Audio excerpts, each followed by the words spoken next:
Hey, what's up, everybody? It's your girl, Dia Direct, and welcome to Girlfriend FM. Listen, we're talking about an issue that we can't help but to deal with, especially as black women, which is HIV/AIDS and the way it's impacting us in our community. And it's having a very significant impact in the South. And with us today is June Cross, who's a professor and filmmaker who has really taken an interest in this particular issue, and you're doing something about it. In fact, you created a film called Public Health, Private Pain, which is a very strong title. Tell us why you care, why this film, why that title. Well, like you, Dea, I've lost too many friends to this virus, and what happened was I've discovered that Black women are 80% of the new cases of HIV in the United States, and it's become one of the top 3 killers of Black women. That's right. And we're not paying attention. We think that somehow we're immune from this. Magic Johnson's got a pill, therefore we'll be fine. We will not be fine. This is killing us. We have got to take control over our own bodies and our own intimate relationships in order to do something about it. And what I saw in the public health messaging, which is why I call it public health, private pain, is that they keep showing gay white men as the people who are getting this disease. And the new face of HIV/AIDS is Black women. It's you and me. Absolutely. No, I understand all too well. I've worked in HIV/AIDS for a very long time as an advocate, and it's very personal because, like you said, it's us. Whether it's you literally or not, it is us. However, you took a really interesting spin on it, and what I've seen so far of the film is that you're focusing on a young woman who has a generational issue with HIV/AIDS. Her mother had the virus, she was born with the virus, and now as a teenager is playing out in her life. It's very compelling, and tell me how you found her as the subject, and what is the story that you're trying to communicate with her and with this film? Okay, well, Deschelle is 18 years old now. We first met her when she was 15. She had written an article in a magazine talking about how hard it was to live in a rural small town in the South. She lives in a trailer at the end of a dirt road in a little town that only has about 2,000 people in the whole town. And nobody really understands what HIV is, and she was going into high school. People thought that if she breathed on them wrong, they might get it, or if she coughed on them, they would get it. And she was feeling very isolated. And she reached out as a 15-year-old in that fashion, and now that she's gotten even older and is trying to figure out, well, how do I negotiate relationships at all? It's gotten really difficult for her to try to figure out, I mean, it's hard enough being a teenager, but being a teenager, you were born with this thing, you didn't ask for it. Her mom died last year. Her stepfather has it. She has 2 cousins that have it, who all got it in different ways. And this isn't because people are doing anything differently in the South or in South Carolina, in her part of South Carolina. It's because the health care and the prevention that should be made available to folks isn't made available. And so the disease has gotten a foothold in our communities, and we're not paying attention because we think that we can take a pill. So the reason I like to focus on Deschelle, A, she's young, she's 18, she's innocent, she did nothing to deserve this. But B, you can really see the impact of the medications that you have to take, because there's this myth that we can take 1 pill every day and we'll be fine. And Deschelle is not fine. She takes her medication in the morning, she gets sick, she develops nausea, she gets diarrhea, she gets cramps in her legs. It is a really, she had to drop out of school because of sort of the harassment that she was getting from her classmates, and it was just too hard. She's now trying to get her GED, but most mornings she takes her meds, and then she gets so sick she gets a headache, or she gets cramps, she gets muscle cramps, and she ends up not being able to drive herself to school. So, this thing is impacting us in generational ways and in a whole bunch of ways that go way beyond just like, I'm going to pop a pill in the morning and I'll be fine. So in addition to telling her story, which is powerful and heartbreaking, what is the goal of the film, and where are things with it? Okay.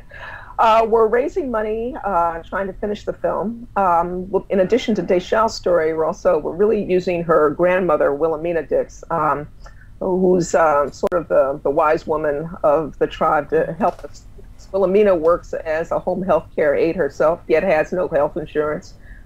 She has 8 sisters in her family, most of whom work as home health care aides or work in the health industry, and none of them have insurance. So you have that irony of the people who are like doing the most to take care of us in hospitals, who themselves have no access to medical care or doctors when they need them. So we're going to tell their story, and also through them the story of a group of activists in South Carolina that are trying to do something.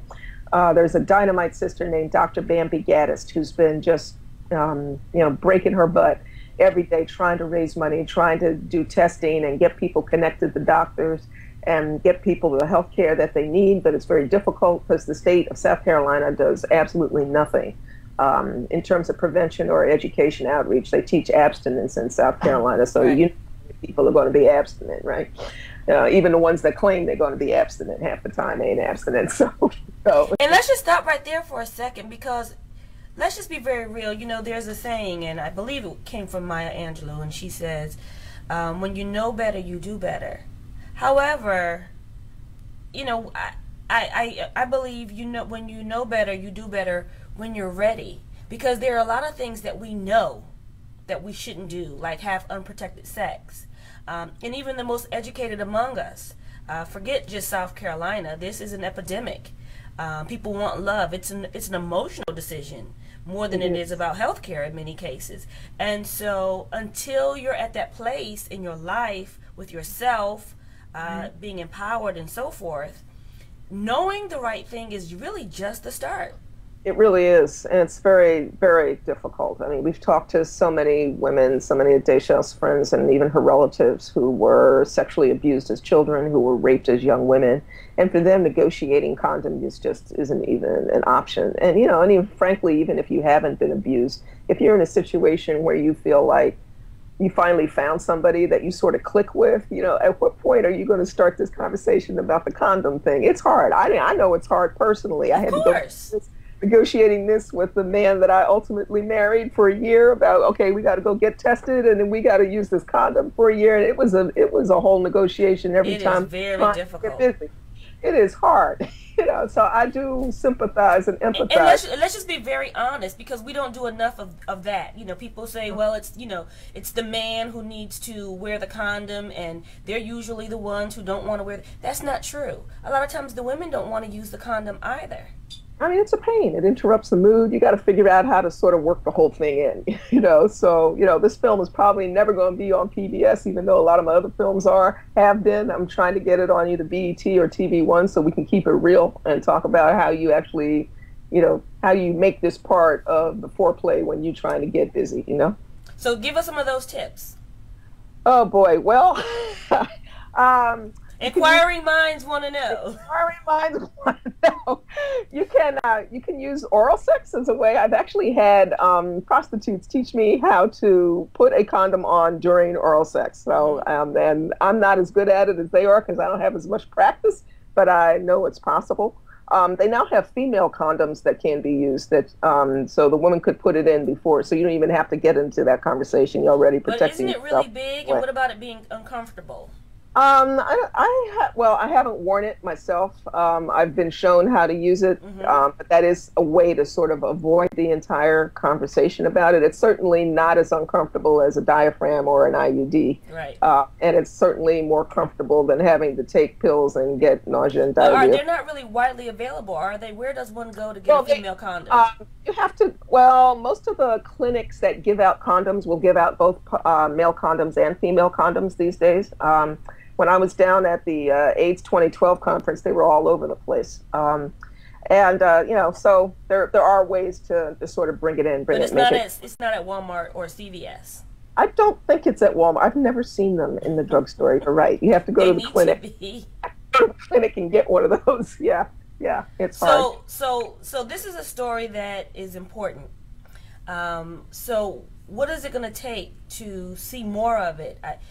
What I've seen so far needs to be seen by as many people as possible. How does that happen? So we have a website called Public Health Private Pain, and you go there and you can make a donation via PayPal. Our address is there. If you don't want to put all your personal stuff on the internet, you can just send us a check. It's tax deductible. You will receive a tax deduction for it because this is my production company is a nonprofit organization. Mm-hmm. And we're hoping to be finished shooting the film by the end of October and hopefully get it out by early next year. Okay. So the funding at this point is just to keep you going. It is. It is. And we do have a major grant coming in from the Ford Foundation, actually, but that probably won't get here until the end of the year sometime. So congratulations. And so tell us the website again. And for anybody who wants to see this film, what again is the real message? The message is protect yourself, get educated. This is not about magic. This is about us. This is about the continuation of Black people as a race. The website is publichealthprivatepain.com. And let me just say, first of all, kudos to you for doing this film. It's a story that can't be told enough. There are so many people who are living in private pain. Yes. And they don't all look like a little girl from rural South Carolina.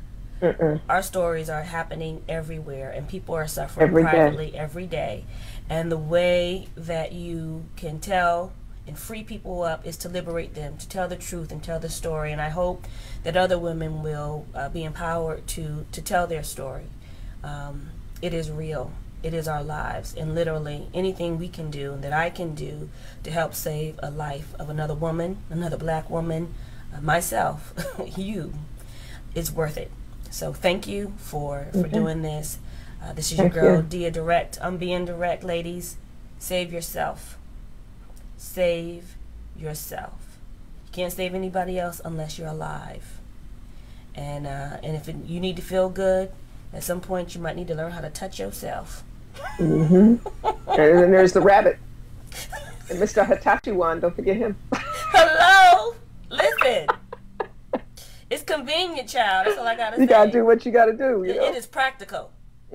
All right. I'm done for now. But I'm gonna come back with you on that one. All right. Okay. This is your girl, Dia Direct. We'll be back on this. Save yourself. God bless.